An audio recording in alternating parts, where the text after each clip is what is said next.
On voit bien que le fonctionnement cellulaire tel qu'on nous l'a enseigné ne correspond pas exactement à la réalité. Et c'est vrai que l'avoir construit absolument tout le savoir médical sur l'observation de tissus morts en physiopathologie pendant des années nous a induit dans une certaine voie de garage. Ce que nous pensons avec Béatrice Milbert, c'est qu'il arrive maintenant un temps où la médecine allopathique doit faire une alliance avec la physique moderne dans un esprit de complémentarité. De plus en plus, on s'aperçoit qu'il existe aussi une explication quantique au vivant. Ce qui m'intéressait, c'était surtout la médecine chinoise et l'acupuncture, en particulier la notion de méridien, de l'énergie qui circule sur les méridiens, que je me suis dit, mais finalement, les Chinois font de la médecine quantique sans le savoir depuis 5000 ans.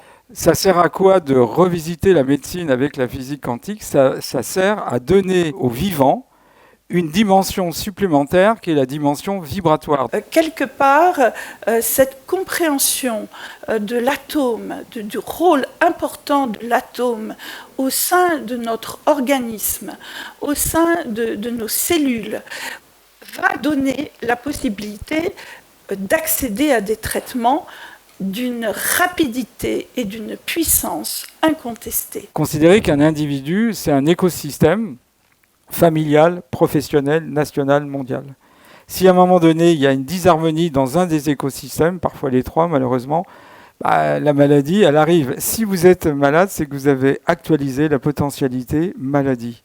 Mais la bonne nouvelle, c'est que vous pouvez enlever cette potentialité maladie au profit de la potentialité guérison.